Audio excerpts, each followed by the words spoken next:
Hi అండి. మేషరాశి వారికి ఈ వారం ఎలా ఉందో చూస్తామండి. పర్సనల్‌గా అండ్ ఫైనాన్షియల్ పరంగా ఎలా ఉంది అనేది చూద్దామండి. పర్సనల్‌గా ఏస్ ఆఫ్ కప్స్ వచ్చిందండి. లైక్ మీరు వైడ్ న్యూ ఓపెనింగ్‌కి వెల్కమ్ చెప్పబోతున్నారు. అండ్ మీ పర్సనల్‌గా మీ పార్ట్నర్‌తో గావచ్చు, మీ చుట్టూ ఉన్న ఫ్యామిలీతో గావచ్చు, మీకు మంచి రిసీవింగ్ అనేది ఉంది. మీరు ఎక్స్‌పెక్ట్ చేసిన దానికన్నా చాలా ఎక్కువ అనేది మీకు రాబోతుందనమాట. ఫైనాన్షియల్ పరంగా ఏస్ ఆఫ్ పెన్సిల్ వచ్చింది.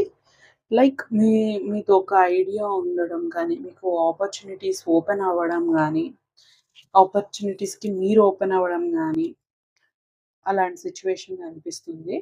అండ్ వర్క్ చేస్తే కనుక రిజల్ట్ అనేది 100% ఉంది. మీకొచ్చిన ఆపర్చునిటీస్ తీసుకొని, మీరు స్టెప్ తీసుకొని వర్క్ చేయాలి. దానికి ఎంతైతే మీరు ఎఫర్ట్స్ పెడతారో, ఆ ఎఫర్ట్స్‌కి 100% అయితే మీకు రిజల్ట్ వస్తుందని కనిపిస్తుందండి.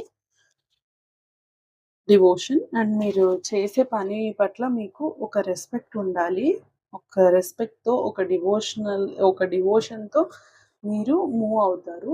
ఇన్ రిలేషన్‌షిప్ వైస్‌గా కూడా మీ పార్ట్నర్ పట్ల మీకొక రెస్పెక్ట్, ఒక నమ్మకము, ఒ ఒక అండర్‌స్టాండింగ్ పార్ట్నర్ ఎలా ఉంటారో అలా ఉంటారండి మీరు. ఇన్ బోత్ ఫైనాన్షియల్ పరంగా అండ్ పర్సనల్ పరంగా ఈ వారం మీకు చాలా బావుందండి. Thank you.